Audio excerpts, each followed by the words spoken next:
Partout où vous nous recevez à travers le territoire national et partant de l'extérieur du Gabon, il est 19h30 dans ce studio, 2 heures de plus dans la grande île de l'océan Indien à Madagascar, soit 21h30 et bienvenue à ce journal de la télévision Shekina. En début de ce journal, ouverture ce matin à Libreville, la capitale gabonaise de la conférence des maires des métropoles d'Afrique centrale. C'était en présence du Premier ministre chef du gouvernement Emmanuel Issoze Ngondé.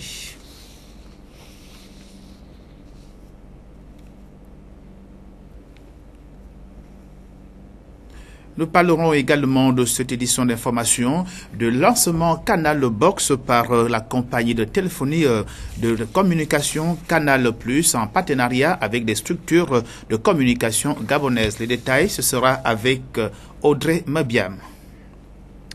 Rebonjour et merci de votre confiance en cette renouvelée édition d'information du soir de la télévision Shekina. Je le disais tout à l'heure, ouverture ce matin à Libreville, la capitale gabonaise de la conférence des maires des capitales et métropoles d'Afrique centrale. Une ouverture officielle mise en musique par le Premier ministre chef du gouvernement Emmanuel Issoze Ngondé. Euphrem Biogedzo, Mosconi Ngonumba, reportage. C'est dans les locaux de l'hôtel Radisson Blu de Libreville que la centaine des délégués venus de la zone CEMAC se sont donné rendez-vous pour l'ouverture officielle des travaux liés à la conférence des maires des capitales et métropoles d'Afrique centrale, laquelle sera ponctuée par 3 ateliers, à savoir l'attente respective de la CEMAC, des États et gouvernements et des autorités locales, coopération transfrontalière et CEMAC, autonomisation financière des autorités locales. La dite rencontre est le fruit d'une feuille de route née des travaux de Yaoundé et Brazzaville, appuyée par la rencontre des chefs d'État de la zone CEMAC tenue en N'Djamena au Tchad. Le chantier est immense, mais il s'impose de plus en plus aux autorités locales que nous sommes. Oui, mes chers collègues, aujourd'hui et plus que jamais, nous devons prendre toutes nos responsabilités et nous projeter au-delà de nos frontières dans une dynamique de solidarité intercommunale et le respect de la coopération entre nos États. Vous convenez donc avec moi, mesdames et messieurs, que la conférence de Libreville marque l'engagement déterminé des autorités locales à s'impliquer dans la réalisation des processus d'intégration régionale en zone CEMAC, dans la quête de l'agenda 2063 de l'Union africaine et des objectifs de développement durable. L'Association internationale des maires francophones bien représentée à travers son secrétaire permanent n'a pas manqué d'énumérer des efforts qui sont consentis dans la démarche de poursuivre des œuvres dont ils se sont engagés. Notre démarche, elle est de susciter le faire ensemble. Notre démarche, elle est de refuser les conflits entre les différents niveaux administratifs et de contribuer à les surmonter si ceci existe.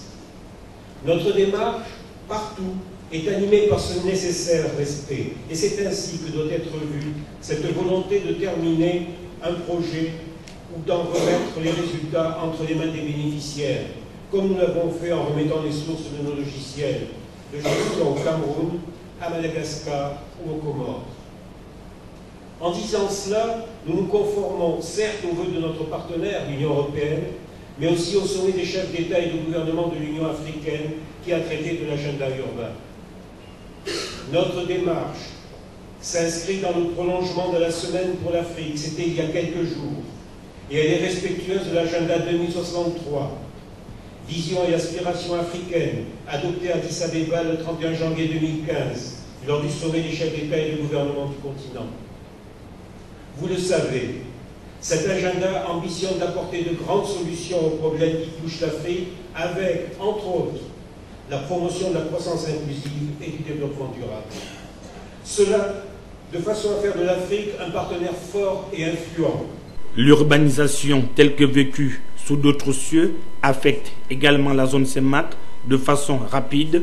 Le jumelage des villes s'impose en mettant un accent particulier sur la libre circulation, ce qui devrait permettre aux collectivités locales de s'ouvrir au monde et évitera toute dépendance. Les centres urbains concentrent l'essentiel des habitants de notre sous-région. Ainsi, la population urbaine de la Guinée équatoriale est d'environ 50%, celle du Cameroun d'environ 60%, celle du Congo d'environ 65%, et celle du Gabon d'environ 85%, c'est dire. Une telle croissance exponentielle de la population urbaine rend plus que nécessaire l'implication des autorités locales dans la mise en œuvre de la politique communautaire d'aménagement du territoire. En effet, à travers leur plus participation au plan local, les villes et les métropoles urbaines concourent ainsi avec l'État à l'élaboration d'une politique de programmation des investissements et contribuent ainsi de manière décentralisée au développement économique, social, sanitaire, culturel, scientifique de la sous-région. Des chiffres qui devraient en principe ramener les uns et les autres à une profonde réflexion afin que le réseau qui sera mis en place au terme des travaux ne soit pas un mort-né. De la formation dans ce journal et à l'issue du concours d'entrée à l'École nationale d'administration, ceci en octobre de 2015, ils étaient 26. Aujourd'hui, ils ne sont plus que 22. Ils, ce sont les lauréats de la 35e promotion de l'École nationale d'administration, ENA, qui ont reçu hier la visite de leur parrain, et pas les moindres, l'Emmanuel Issou Zengonde, le Premier ministre chef du gouvernement. Pierre Parfemba Dicombe, reportage. Le Premier ministre chef du gouvernement, Emmanuel Issou Zengonde, est le parrain de la 35e promotion de l'ENA, École nationale d'administration. Il a officiellement rencontré ses filleuls le 24 octobre 2017 à l'amphithéâtre de l'illustre établissement.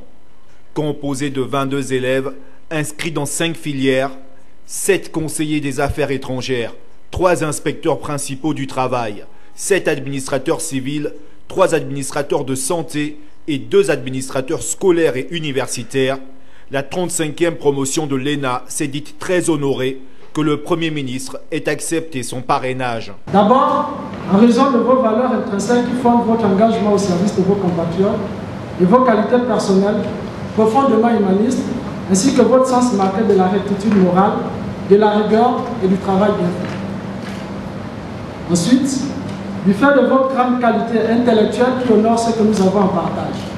Cette école dont votre cursus scolaire vous a amené à arpenter les couloirs et les salles de classe il y a plusieurs années déjà. Prenant part à cette rencontre, Jean-Marie Ogandaga, le ministre de la fonction publique, de la modernisation du service public, chargé de la réforme de l'État, s'est réjoui de l'intérêt tout particulier que le chef de l'État et le Premier ministre accordent à la formation des hauts cadres de notre administration.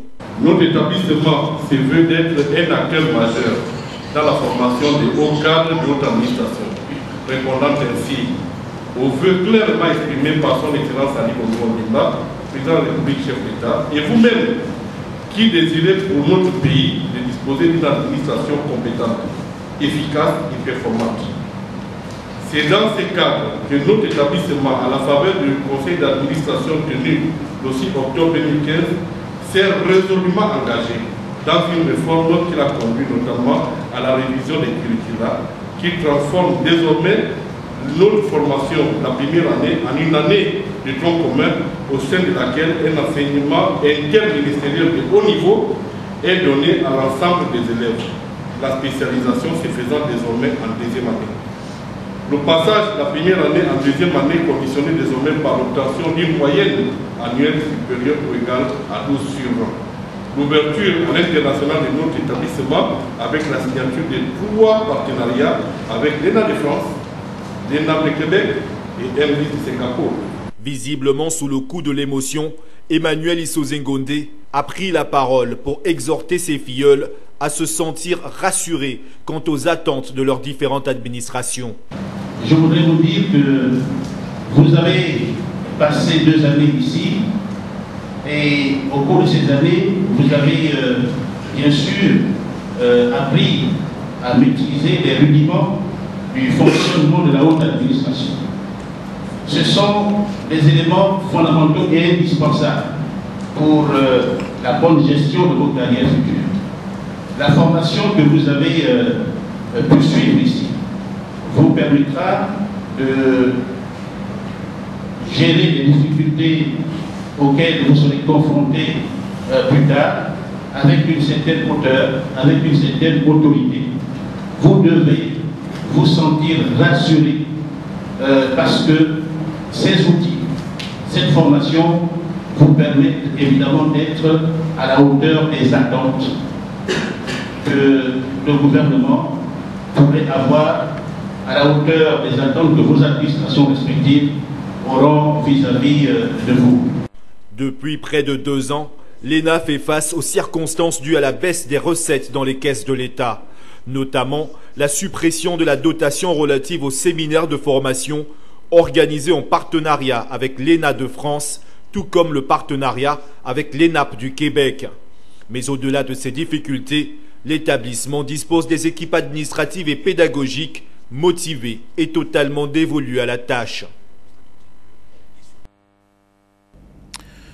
Nous parlons à présent de la résolution 1325 de l'Organisation des Nations Unies au niveau du Gabon et il faut dire que cette application ou du moins cette résolution 1325 est effective, sinon opérationnelle au niveau des forces de défense et de sécurité.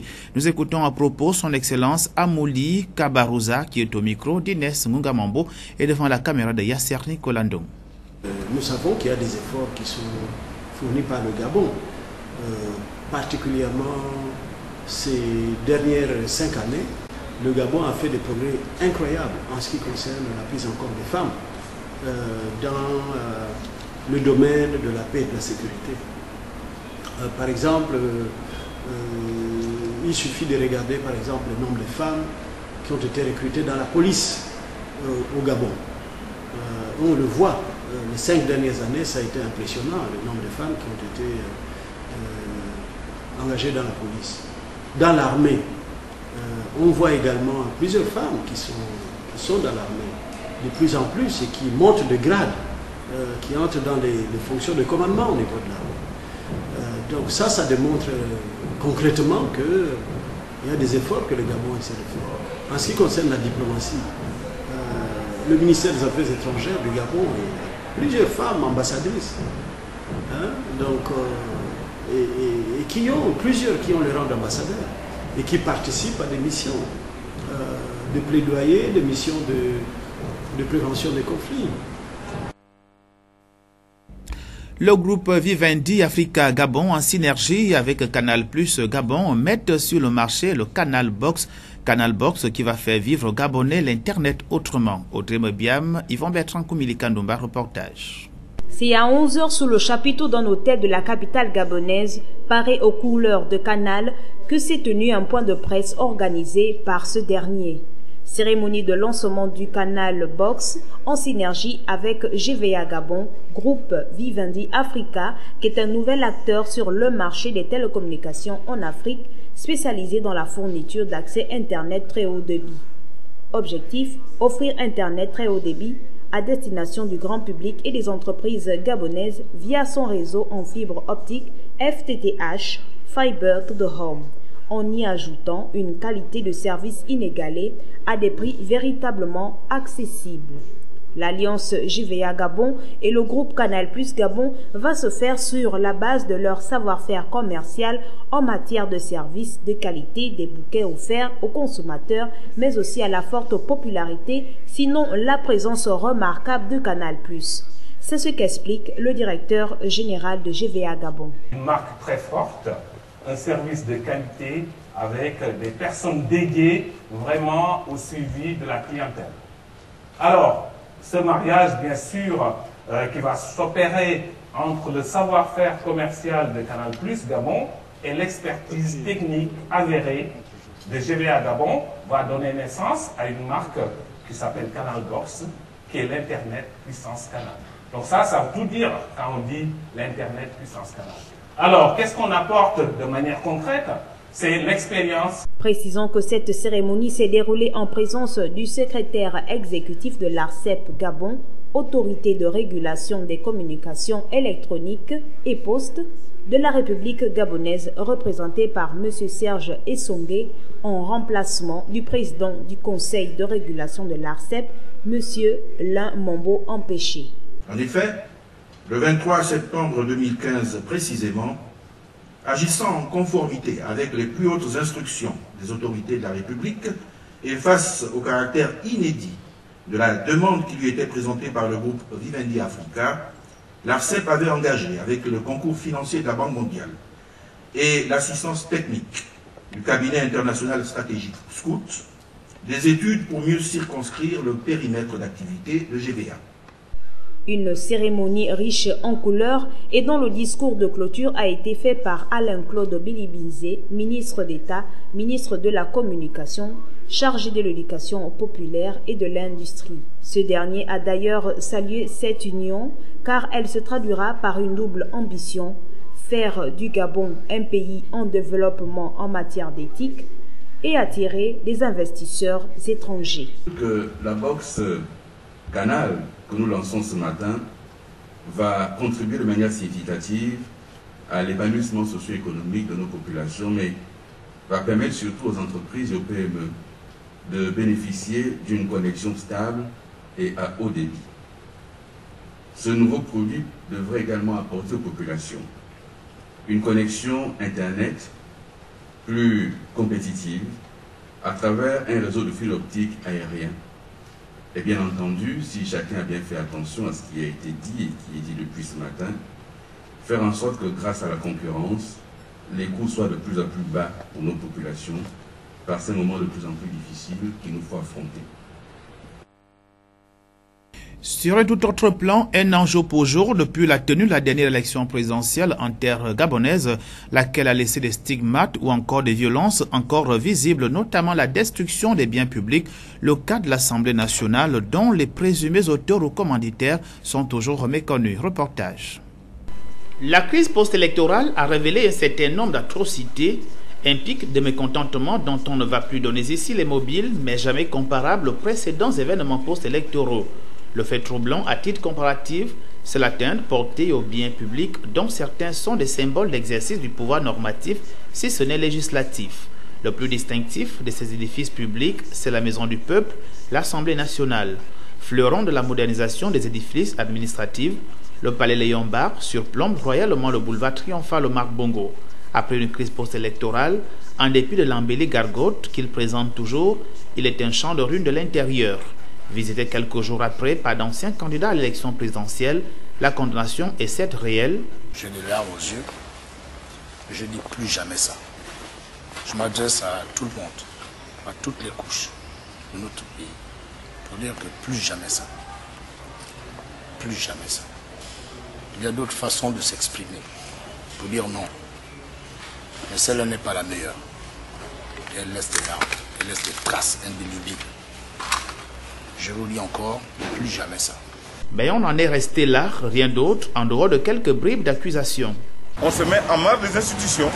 On ne peut pas, n'est-ce pas, bénéficier de l'appréciation du peuple. Vous ne pouvez pas. Parce que vous faites dans l'anarchie, vous faites dans le désordre. Je dirais c'est un comportement criminel. Nous, en tant qu'opposants, parce que depuis 1990, nous sommes dans l'opposition. Ceux qui appellent l'opposition aujourd'hui, n'est-ce pas, n'ont pas de leçons à nous donner. Nous sommes là depuis 1990. Et depuis 1990, nous, dans l'opposition responsable et républicaine, nous n'avons jamais cassé les institutions. Je me rappelle encore que M. Mbaobam, en 2009, s'était retrouvé pratiquement dans la même situation. A-t-il dit qu'on nous détruise tout? Mais il a fait le sacrifice de sa personne pour préserver le Gabon et les Gabonais. Des propos pourtant susceptibles d'enclencher une procédure judiciaire afin d'en déterminer le ou les auteurs, voire les commanditaires, mais il n'en est rien jusqu'à ce jour. Comme quoi, on nous le dira, le temps judiciaire n'est pas celui des médias, quand bien même des situations moins graves que le fait d'avoir incendié l'Assemblée nationale ont déjà une information judiciaire presque bouclée. Et si alors le coupable ne serait pas celui prétendument et indirectement présenté? L'information dans ce journal, c'est aussi du côté de Port-Gentil, la capitale économique, et la grogne des employés de l'entreprise Satram Marine qui s'insurge contre 6 mois d'arriérés de salaire. Trop c'est trop, estime-t-il, et ses employés réclament aujourd'hui le départ de leur responsable Ahmed Zemana et Atamaro. Reportage, externe le Vonondor, Média Plus Port-Gentil. 6 mois de salaire impayés pour certains, 10 mois pour d'autres. C'est la situation vécue par les employés de Satram Marine qui ont décidé d'observer un mouvement d'humeur cessant toute activité. Nous sommes là par rapport à un mécontentement. Ça fait pratiquement depuis le mois d'avril pour certains collègues qui n'ont pas encore été rémunérés. Et d'autres vont à 6 mois et d'autres vont à 5 mois. L'attroupement ce matin, c'est le problème de salaire. Ça nous fait déjà pratiquement 6 mois sans salaire. On a des collègues qui meurent. Depuis que nos défunts papa Hadj, papa Lassène sont morts, vraiment la société aussi est morte. Le mouvement a commencé depuis dimanche. Ça fait on est pratiquement aujourd'hui au 5e jour. En fait, le mouvement Satram, c'est dû au problème des salaires impayés. Après 6 mois de l'ardeur, Satram jusqu'à aujourd'hui n'a pas de salaire. On a chassé des maisons, on a des collègues qui sont décédés, plus d'une quarantaine. On est réduit à la mendicité, on ne sait plus en quel sens se vouer. Une situation confortée par une sorte de politique à 2 vitesses de la part de l'employeur. Si nous avons eu ces mouvements-là, c'est parce que certains services ont reçu des montants de 250 000 francs, d'autres n'en ont pas reçu. Et ce qui fait qu'aujourd'hui, on est obligé de créer un mouvement. Si certains ont reçu des sommes d'argent venant de la direction, les montants restent contestés par les concernés au regard du nombre de mois impayés. C'est insignifiant par rapport à... C'est vraiment insignifiant par rapport à ce que la Satram nous doit comme salaire. C'est vraiment insignifiant. 150 000 francs ne peut pas résoudre nos problèmes. Vous savez qu'un ménage est composé d'un père, une mère et des enfants. Il y a des ménages qui ont 7 à 8 gosses, qui ont 13 gosses. 150 000 ne peut même pas envoyer un seul enfant à l'école. Les responsables auraient été saisis au fin de résoudre ce problème. Oui, ils sont au courant, même la marine marchande est au courant. Donc là, on attend que le ministre de la marine marchande puisse venir et puis voir notre situation. Au cas contraire, on est là, on va attendre, rien ne va bouger et rien ne sera déchargé. Mais on attend. Peut-être il y aura peut-être une solution. Dans le cas contraire, s'il n'y a pas d'argent, nous sommes là. On lutte, nous sommes là. On préfère mourir parce que là, nous-mêmes, on est sacrifiés et on va pour se sacrifier nos enfants. Une rentrée scolaire difficile pour ces pères et mères de famille qui ne désirent qu'une seule chose, rentrer en possession de leurs émoluments et de scolariser leur progéniture comme c'est le cas dans toutes les familles actuellement. Nous restons encore à Port-Gentil, la capitale économique, pour parler cette fois-ci de la rentrée des classes édition 2017-2018 qui s'effectue de façon progressive et la problématique des routes praticables en saison de pluie refait surface. Le cas de l'axe Bac Aviation Centre-Ville mis en lumière dans ce reportage d'Extra Nelovonondon. L'effectivité de la rentrée des classes comptant pour l'année scolaire 2017-2018 se fait de façon progressive à travers la capitale provinciale de l'Ogooué-Maritime depuis le 2 octobre dernier. À côté de celle-ci, s'observent plusieurs réalités, parmi lesquelles le problème lié à l'état des infrastructures routières.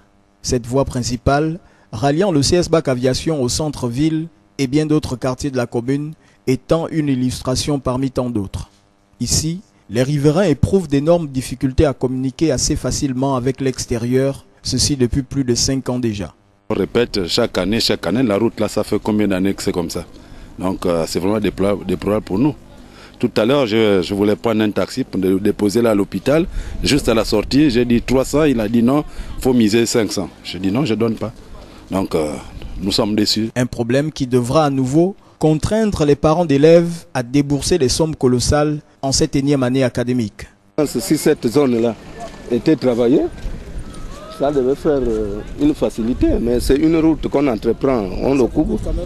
C'est assez d'argent. Si tu n'as pas pratiquement 1000 francs jour pour amener l'enfant à l'école, ça ne peut pas aller. C'est un budget. Nous dépensons, il faut proposer le taximan, et tout ça c'est un budget. Moi par exemple, je ne travaille pas. Je fais comment? Donc on demande une diligence à monsieur le maire, qu'il essaie de regarder, avoir pitié des enfants. La jeunesse d'aujourd'hui souffre à cause de l'état de la route. Même son de cloche pour les commerçants exerçant dans les environs. Vraiment, les enfants là, ils souffrent. Moi-même, j'ai pitié des élèves de 16 Bac Aviation. Tous les jours, ils sont là. Avant d'arriver ici, il y en a qui dépensent même 2000 francs, il y en a qui dépensent 1500. C'est pas normal. Puisqu'il n'y a pas la route pour venir jusqu'à ici, quand on prend ici, c'est trop compliqué pour rentrer ici. 1500, 2000, ça dépend. Vraiment, ça nous dérange beaucoup. Si on peut nous aider sur la route là, même si on gratte seulement, même si on n'arrange pas, ça va nous faire du bien parce qu'on souffre. Même nous les commerçants, avant d'amener la marchandise ici, on souffre. Soulignons que le désenclavement de cette partie de la commune, située à cheval entre le 4e et le 2e arrondissement, impacte considérablement sur la scolarité des jeunes apprenants et les conditions de travail des enseignants opérant en ces lieux. L'actualité hors de nos frontières, d'abord en Centrafrique, le secrétaire général de l'ONU, Antonio Guterres, séjourne en terre centrafricaine depuis hier et demain, il se rendra à Bangassou, à l'est du pays, où 2000 musulmans y vivent enfermés sur le site du petit séminaire catholique après le massacre du mois de mai dernier, où 100 personnes ont été massacrées dans la mosquée de la ville. Et les musulmans n'ont pas trouvé mieux que de demander l'asile auprès de l'église catholique. Reportage. Un soldat sur ses gardes, devant un site surveillé par la force de l'ONU en Centrafrique. Une église protégée, devenue un refuge pour plus de 2000 musulmans. Des musulmans qui ont installé un camp de fortune dans l'enceinte de ce séminaire catholique. C'est le seul endroit où ils se sentent encore en sécurité à Bangassou, dans le sud-est du pays. Un sanctuaire où ils se retrouvent piégés, comme Dana et sa famille, qui vivent désormais cloîtrés ici. Impossible de sortir, au risque d'être tués par les milices chrétiennes anti-Balaka. Des fois, quand on sort, dès que les anti-Balaka nous vont dehors, ils nous tirent dessus. Ou bien des fois, ils prennent des personnes en otage pour les amener jusqu'à Mongiville et autres dans d'autres quartiers pour les relâcher. C'est pas une vie qu'on devrait mener parce que nous, on vivait ensemble avant et on vivait bien avant. Et si un grand nombre d'entre eux sont encore en vie, c'est grâce à cet homme, Roi Naguiré. L'évêque de Bangassou a sauvé ces musulmans en mai dernier, alors qu'ils étaient attaqués par des groupes armés qui ont détruit la mosquée de la ville. Un massacre qui a fait une centaine de morts sous le regard impuissant de la MINUSCA, la mission des Nations Unies. Voyant que la MINUSCA a abandonné ces groupes de 2100 musulmans, alors je me suis proposé de venir ici.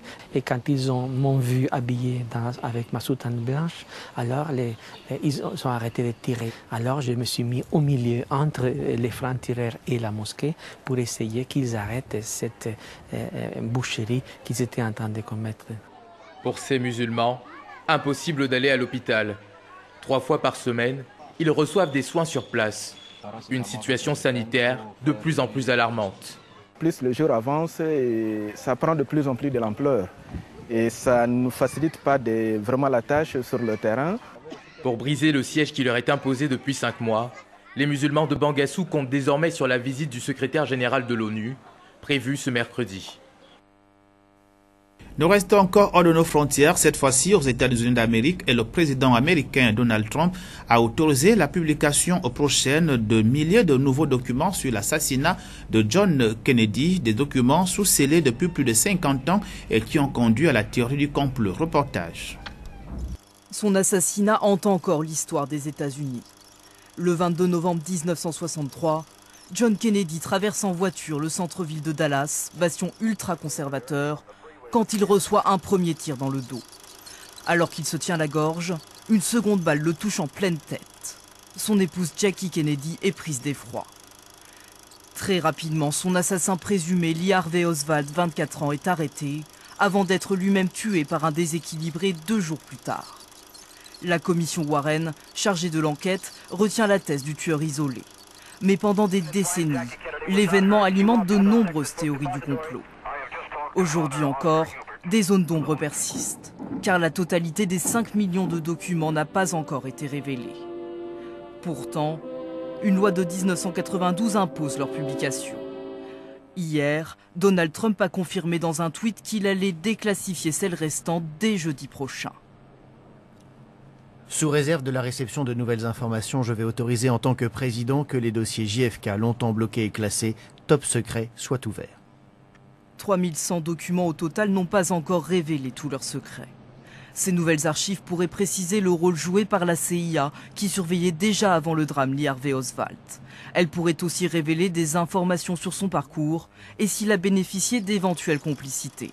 Il avait séjourné au Mexique juste avant l'assassinat et tenté d'approcher des espions russes et cubains.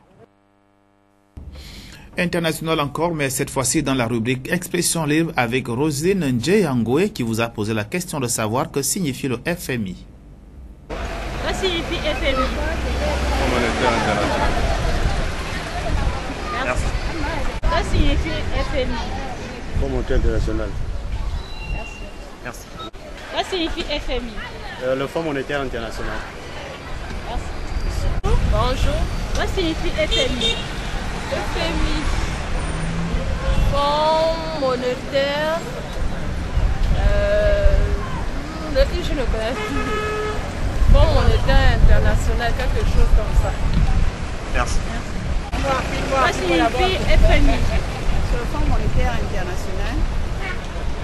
Merci. Que signifie FMI? FMI signifie Fonds monétaire international. C'est bon. Que signifie FMI? FMI signifie F, Fonds, M, monétaire, I, international. Bonjour. Bonjour, madame. Que signifie FMI? FMI signifie Fonds monétaire international. FMI, c'est le Fonds monétaire international. C'est la fin de ce journal. Merci de l'avoir regardé. Tout le plaisir pour moi de l'avoir présenté. Content de vous retrouver dans les tout prochains jours. Demain à 19h30, vous retrouverez Inès Gongamombo.